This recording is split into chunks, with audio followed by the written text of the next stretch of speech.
Oh iya Bung, agak pamer dikit ya. Saya alumni S2 di sini. Terima kasih.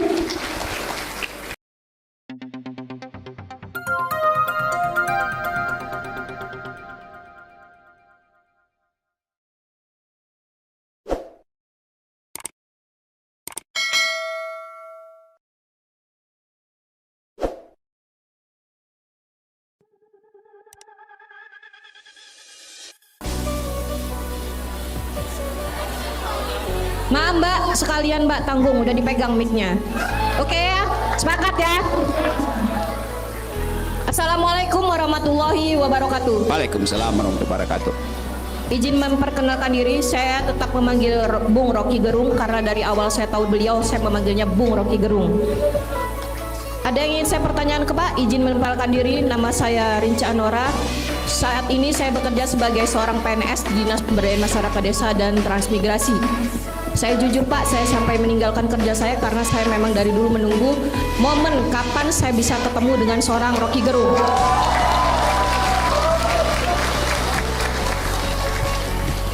Izin Bung, saya berani berdiri di sini ingin menyampaikan keresahan saya sebagai bagian dari pemerintahan.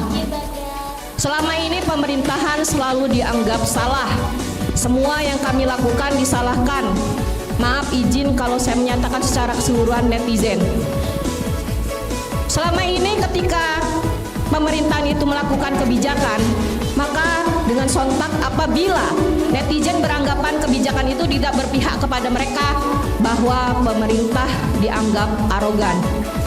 Saya selalu sampaikan kepada teman-teman mahasiswa, oh iya Bung, agak pamer dikit ya, saya alumni S2 di sini. Terima kasih. Kepada teman-teman mahasiswa, saya sedikit bergaul dengan teman-teman mahasiswa. Ketika mereka demo, saya sampaikan, ketika demo tolong mainkan data. Jangan hanya sekedar berani demo, jangan sekedar berani orasi, jangan sekedar berani anarkis. Ketika kita main data, maka demo itu insya Allah akan bermakna. Ketika kita hanya main berani, nggak perlu jadi mahasiswa, preman pun bisa demo. Bedanya preman yang dengan mahasiswa adalah ketika mereka demo, kita dia menyampaikan data. Ketika tidak ada kesesuaian antara kebijakan yang diambil pemerintah dengan kenyataan yang ada di lapangan, tunjukkan seperti apa kami ini dari pemerintahan yang harus kami lakukan. Jangan hanya sekedar disalahkan, jangan sekedar hanya dicari kesalahannya tanpa dikasihkan solusi. Silahkan kami dikritik, kasih kami solusi. Ketika kami menyatakan, aduh dek masih kecil tahu apa, kamu makan aja masih dikasih pak bapak, salah kami ngomong kayak gitu.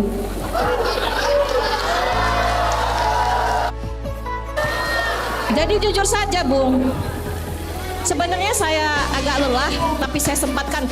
Bagaimana caranya? Sebenarnya saya tidak suka merebut mic kayak gini. Secara etika seharusnya saya mematuhi moderator.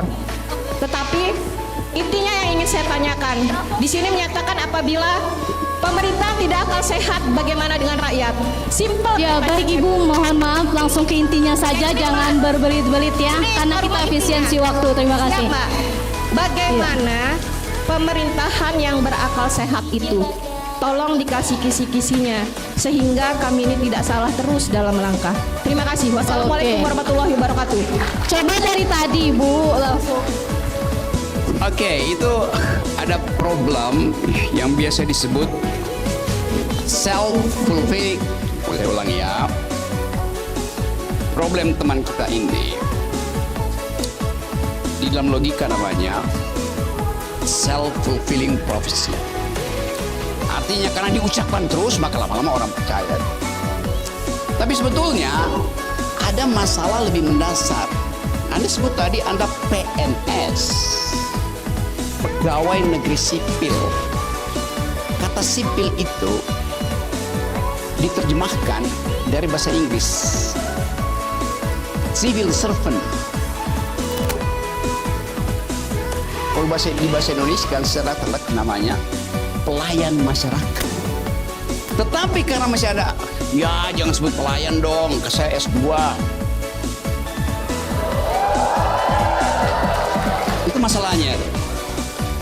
Dari awal jadi civil servant artinya ya memang melayani dan mendengarkan. Tidak perlu comply.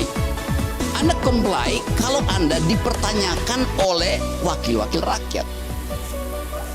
Jadi, saya terangkan teorinya. Sekarang demokrasi itu bukan lagi diwakili oleh rakyat sebagai watchdog PNS, tapi diwakili oleh yang disebut deliberative democracy. Apa itu deliberative democracy? Percakapan antar netizen. Itu fakta itu ada di situ sekarang. Bahwa netizen seringkali tergoda untuk mengamplifikasi isu, yaitu konsekuensi dari perkembangan deliberative democracy. Jelas itu. Kalau Anda bilang bahwa kalian kritik, kasih kami solusi, kami bayar Anda untuk cari solusi. Itu.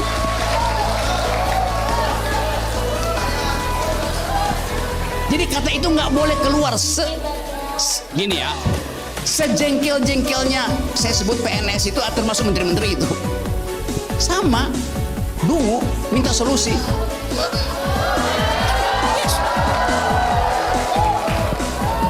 Jadi kita mesti tahan bahwa kami memang, kayak itu pakai istilah Inggrisnya we are a civil servant, pelayan nggak boleh komplain.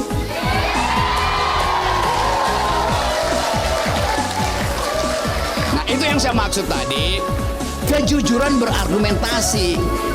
Saya terangkan logikanya. Mau siapapun yang ngomong, mau ibu-ibu, pejabat segala macam, lu salah cara bicara memahaminya. Anggota DPR itu tadinya adalah pengemis. Dia datang ke saya, Pak, pilih kami, ini amplop sedikit. Dia mengemis supaya dapat kekuasaan. Begitu dapat kekuasaan, dia jadi tuan. Ya tuan tolol. Itu soalnya. Jadi sekali lagi, sudah dinasibkan untuk mendengarkan kecerewetan publik. Itu dasarnya. Ya sekali lagi, tidak ada perbedaan di dalam warga negara, perbedaan yang didasarkan pada status lain selain citizen. Mau dia S3, banyak guru besar pun gak tahu. Karena banyak guru besar otaknya kecil.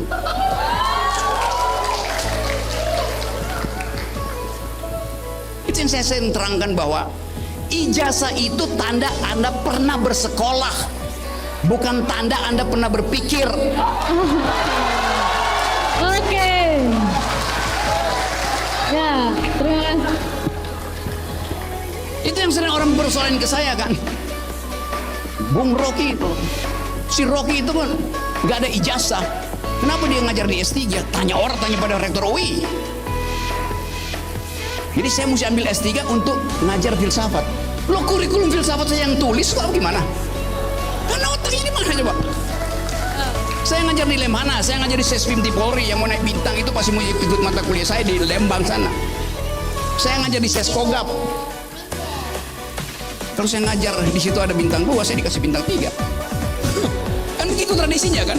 Walaupun cuma 2 jam tituler. Biasa itu. Jadi kita mesti tanggalkan itu pamer namanya profesor dokter itu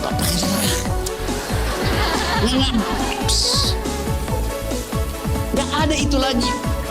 Saya kasih sedikit ilustrasi ya. Kalau Anda misalnya anak kota Bumi mau belajar ke Amerika misalnya, Anda mendaftar di beberapa kampus, biasanya disebut community college. Jadi kampus yang dibiayai oleh kabupaten kayak gini ya. Kebanyakan kampus di pantai barat Amerika, Los Angeles, San Francisco, situ California lah. Anda datang ke situ, rektornya akan tanya, kamu dari mana? Dari kota Bumi, Pak. Oke. Kamar kamu ada di lantai 4, 423, lantai 4, kamar 23. Terima kasih, Pak Rektor. Besok pagi turun ke 101, kantor rektor, lantai 1. Ya, bawa mata kuliah yang ingin kamu pelajari di kampus saya. Anda bingung, kok mata kuliah? Iya, Anda tulis sendiri kurikulum, mau belajar apa di situ. Jadi sekarang seorang secara individu merasa Ngapain ambil 10 mata kuliah? Anda cuma perlu 4 mata kuliah, misalnya 1 environmental ethics, 2 gender study, 3 soal mathematics, 4 soal kesenian. Belajar di situ. Rektor akan sediakan, bukan dosen, tutor. Selebihnya Anda belajar di internet. Begitu Anda buka internet, Anda ketemu dengan video saya tentang logics. Ya, kuliah saya tentang logika dan narasi itu dipakai sebagai pelajaran di Inggris. Apa susahnya? Itu yang terjadi sekarang. Jadi Anda rumuskan sendiri Anda mau belajar apa ya. Di kita kurikulum itu diatur oleh negara. Konyol. Ada bayangkan Anda udah mahasiswa, masih ada mata pelajaran bahasa Indonesia. Loh, orang Indonesia masih belajar bahasa Indonesia. Artinya Anda tidak berbahasa Indonesia bahkan setelah lulus SMA. Ngapain universitas masih ngajarin bahasa Indonesia? Anda masih ada mata kuliah bahasa Inggris. Artinya sampai dengan lulus masih baca buku-buku fisika, karena fisika itu sama seperti ilmu sosial, tumbuh dia. Fisika murni itu teorinya bertumbuh, enak belajarnya. Baca Stephen Hawking, Chandra-Sekhar-Limit. Jadi kita diperbanyak percakapannya karena kita punya dasar-dasar berpikir lintas disiplin. Yang terjadi sekarang, anak ekonomi nggak bisa ngomong dengan anak hukum nggak bisa ngomong dengan anak matematik nggak bisa ngomong dengan anak filsafat. Lalu apa artinya universitas? Universitas artinya ada yang uni di situ, di tengah-tengah yang varieties, yang versitas, versinya banyak, tapi jadi uni. Jadi kita jadikan universitas sebagai tempat berbicara banyak hal lintas disiplin gitu. Nah, ini sebetulnya tantangan juga bagi negeri ini. Tapi saya percaya Muhammadiyah bisa mempelopori, mumpung Muhammadiyah masih swasta, walaupun mulai digoda dengan tambang, untuk memastikan bahwa kurikulum Muhammadiyah tidak harus sama dengan kurikulum negara. Loh, ini swasta kok, ngapain diatur negara? Itu dasarnya. Anda tidak akan bersaing dengan UI. Anda akan bersaing dengan Oxford. Gitu dia. Oke.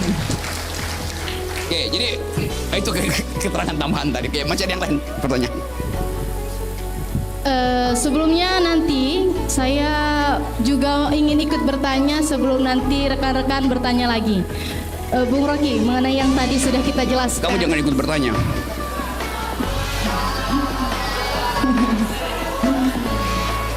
Oke, kalau begitu Tidak. baiklah. Kamu tidak boleh ikut bertanya. Kamu ikut pulang aja sama saya.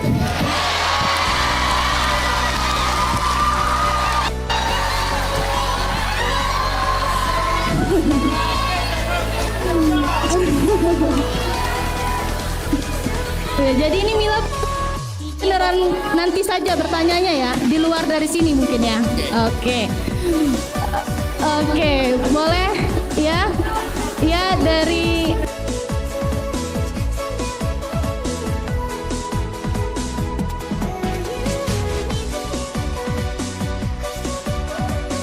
Bang Irham, boleh silakan.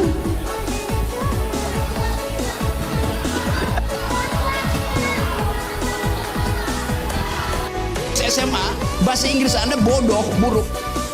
Ya sistem SMA-nya yang salah tuh. Anda masih diajarin mata kuliah agama. Artinya sampai SMA Anda masih ateis.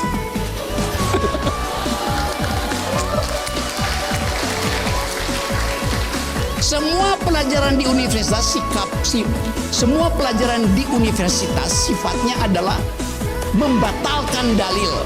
Itu yang namanya berargumen. Agama diajarkan untuk menguji pikiran kita. Mampu nggak kita melampaui artificial intelligence dengan pertanyaan-pertanyaan metafisis, teologis. Itu. Ya doa ada di pesantren. Ada di masjid. Jadi kita buang banyak uang untuk hal yang sebenarnya harusnya semua orang itu belajar ilmu-ilmu dasar. 1 logika, 2 matematika, dasar-dasar fisika, dasar-dasar kimia. Sampai di SMA nanti dia pilih ke atasnya. Yang namanya liberal arts. Saya kuliah pertama jurusan elektro. Saya mengerti matematik, membantu saya untuk berpikir kritis. Saya